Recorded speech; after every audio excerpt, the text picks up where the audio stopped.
Continuando então sobre os sujeitos de direito internacional público, nós vimos que Estado e organizações internacionais e intergovernamentais são sujeitos de capacidade plena e com capacidade limitada o indivíduo. Então vamos adentrar entre os sujeitos de direito internacional público e vamos discorrer exaustivamente sobre eles. E o primeiro que nós vamos conversar vai ser o Estado, talvez o principal sujeito de direito internacional público, o mais antigo, o clássico, o que tem maiores atribuições, aquele que exerce com mais atividade, com mais empenho as relações internacionais, que está no cenário jurídico internacional, nessa sociedade internacional, como mais participante, como mais ativo dos sujeitos de direito internacional. Então nós temos que saber que o Estado surge no modelo que nós conhecemos, lá no século XVII, e a partir daí nós podemos falar então que o Estado é aquele indivíduo, né, aquele sujeito que surge para cumprir determinado dever. Qual? Atender o interesse da sociedade que ele representa.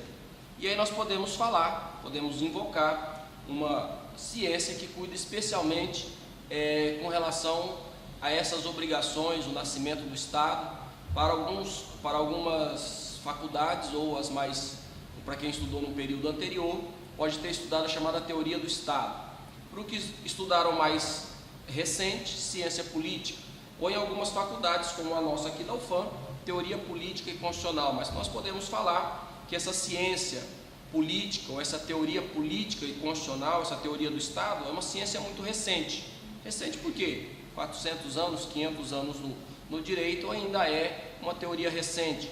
O direito civil é mais antigo, né, porque provém de 2, 3 mil anos. Então, o que tem 500 anos é uma teoria muito recente. Então, quando começa essa ideia de teoria política, né, de ciência política, com Maquiavel principalmente, né, e a própria nomenclatura de Estado, na sua clássica obra O Príncipe. E a partir daí, então, nós podemos fixar quais são os objetivos primordiais do Estado para compreender esse Estado. Então nós temos que fazê-lo muitas vezes num caminho inverso, porque hoje a atividade do Estado é tão extensa e tão complexa, mas nunca foi assim, né? É uma evolução do próprio direito, dessa teoria que vai agregando ao Estado determinadas atividades. Lá no início o Estado tinha muito menos responsabilidade, muito menos operação, muito menos objetivo, e a partir daí nós temos que se agrega a essa figura chamada Estado muitas outras atividades que não lhe pertenciam. Então, o que nós podemos falar hoje é que nós temos um número de estados nessa ordem jurídica internacional, nessa sociedade internacional. Então, alguns autores se referem a mais de 200, outros falam em menos de 200. Então, o número que seria mais tranquilo da gente identificar hoje como o número de estados nessa sociedade internacional é pegar o número de estados que são membros da Organização das Nações Unidas. Mais à frente nós vamos ver que a forma mais fácil de ser reconhecido como Estado é pedir o seu reconhecimento junto à Organização das Nações Unidas. E se esse é o critério, nós poderíamos falar que em números absolutos teriam 193 estados hoje no cenário nessa sociedade internacional. Mas pode até se perguntar, professor, mas a gente vê quando começam as Olimpíadas, entram 250, 240 delegações, então você vai ver que algum estado possui 2 ou 3 delegações. Você vai ver que o Reino Unido, por exemplo, né, dividido, fatiado, entra com várias delegações. Então nós vamos observar que junto à Organização das Nações Unidas hoje são 193 estados. Qualquer número além desse você vai ter que justificar qual é o conceito de Estado que você está dando. Por quê? Porque vai divergir da grande maioria das pessoas que identificam o Estado, e nós vamos ver essa identificação para conceituar Estado. Nós vamos ver que se fixa um critério, o critério mais adotado, e nós vamos estudar daqui a pouco, é o que está previsto na Convenção Pan-Americana de 1933, realizada em Montevidéu, que diz que no seu artigo 1º, para ser considerado Estado, nós precisamos de um povo, que seja um povo homogêneo, fixado dentro de um território, que tenha um governo, esse governo independente, e que tenha capacidade de manter relações internacionais. Então, o Estado, para um conceito que nós vamos adotar, e a grande maioria dos autores adotam, são esses 4 elementos. povo homogêneo, território delimitado, governo independente e capacidade de manter relações internacionais. E aí, nesse contexto, nós podemos observar que o número de estados se torna mais limitado do que aquele que a própria doutrina reconhece que seja mais do que 193. Então, o Estado tem características próprias. Com esses elementos, nós podemos falar que o Estado ele é um sujeito de direito internacional público. Por quê? Porque ele tem personalidade jurídica internacional. Então, ele tem capacidade para exercer direitos e contrair obrigações no cenário jurídico internacional.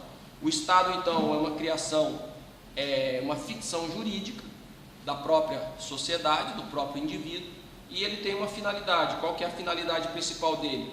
Organizar esse povo dentro do território e manter essas relações internacionais que hoje a sociedade internacional, na sua grande maioria, exerce. Então, nós poderíamos partir por um conceito de Estado, né? E discutir esse conceito. Então, para a gente discutir um conceito de Estado, primeiro nós temos que perguntar o que é, para que ele serve, quais são os seus elementos, qual a sua relação com o direito. E se nós podemos fazer outras e outras perguntas. Então, partindo dessa ideia, o que é um Estado? Eu acho que para a gente identificar o que é Estado, nós precisamos primeiro colocar quais são os seus elementos. E a partir daí a gente construir uma relação desses elementos com esse Estado, os seus objetivos e a sua finalidade. Então, para compreender Estado, nós temos que primeiro partir dos seus elementos. E aí nós podemos falar que depois dos elementos do Estado, nós podemos atribuir a esse Estado determinada finalidade. Para alguns autores, a finalidade é um elemento do Estado. E aí, se a gente tira a finalidade como elemento do Estado, o Estado não deixou de ser Estado por si só, mas ele pode ter uma finalidade diversa daquela para a qual foi criado. Então, nós podemos identificar como finalidade a ideia de finalidade, o bem comum, né, a paz social, os interesses da sociedade, e aí diverge, cada Estado tem a sua própria finalidade. Mas, enfim, a finalidade não é um elemento de Estado, e nós vamos discutir isso mais à frente. Então, o estudo de Estado como uma ciência moderna, nós precisamos então entender que esse conceito não está solidificado, não é um conceito definitivo, não é um conceito que também vai permanecer, ele pode ser mudado a qualquer tempo. E nesse contexto, se nós falarmos que Estado, há um tempo atrás, por exemplo, quando eu estudei, não faz tanto tempo assim, Estado precisava de 3 elementos: povo, governo e território. E hoje a gente observa que se agrega a essa teoria a capacidade de manter relações internacionais. E alguns autores incluem a finalidade, e assim sucessivamente. Então, o conceito de Estado não é um conceito pronto e acabado, que está solidificado, mas ainda sofre interferência, né, da grande maioria da doutrina, e está em construção esse conceito de Estado. E nós vamos ver com essa tecnologia, talvez surjam Estados que não precisem de território, não precisa de um governo, não precisa de determinadas características que nós precisamos hoje.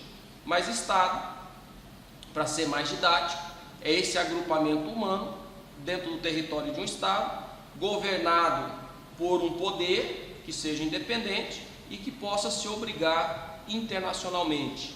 Então, dessa análise, nós podemos estabelecer o que diz no artigo 1º da Convenção Pan-Americana sobre Direitos e Deveres do Estado, realizada em Montevidéu em 1933, que para ser Estado nós precisamos, primeiro, uma população permanente, num território determinado, com um governo e que possa ter capacidade de entrar em relação com os demais Estados. Então nós precisamos de 4 elementos. E é muito mais fácil você explicar Estado por esses 4 elementos. Por quê? Porque já está previsto em um tratado internacional.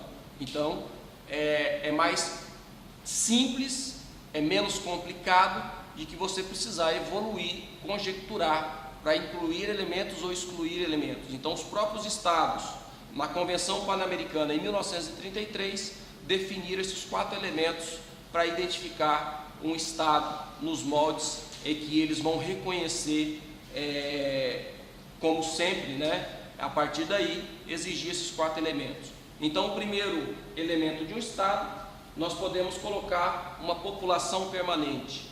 População aqui é uma comunidade de indivíduos, né? Nós vamos ver que população e povo não tem diferença nenhuma para o direito internacional público, como nação.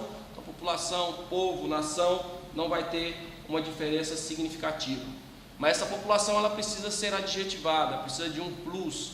Então nós precisamos que essa população permanente ela seja homogênea, que ela tenha determinadas características que identifique ela como uma determinada população. Então essa homogeneidade de população diz respeito principalmente à sua identidade, com valores espirituais, históricos, sociais, linguísticos. Então nós, brasileiros, nós identificamos alguns elementos da nossa sociedade que traz valores históricos, culturais ou espirituais.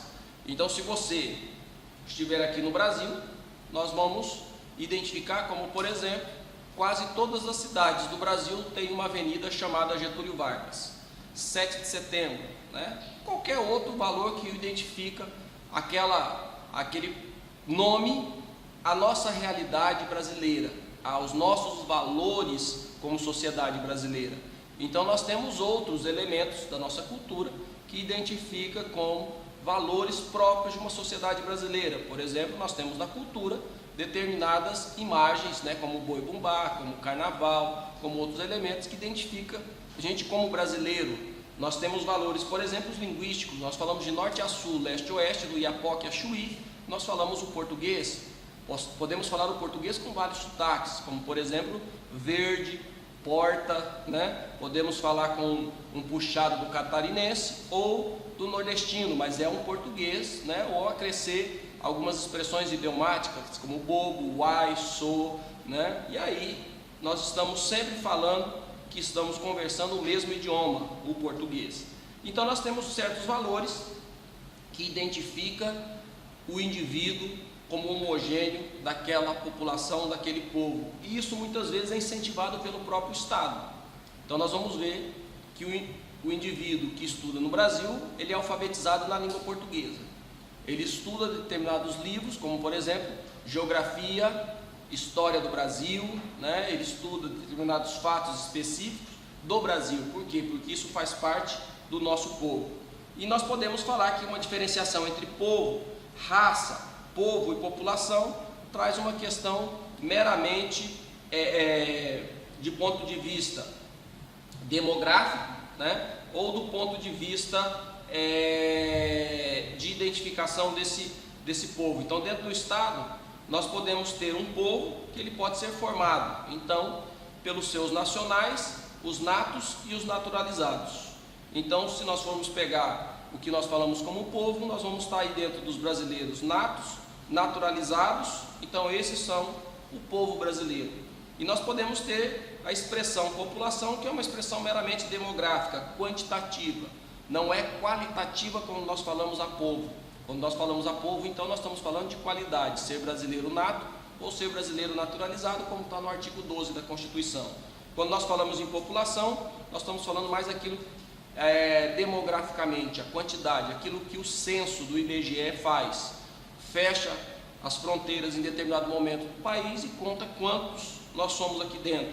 Então, dentro da população nós teremos o povo, né, brasileiros natos ou naturalizados, os estrangeiros, apátridas e outros que aqui dentro se encontrarem, tá? E então essa noção de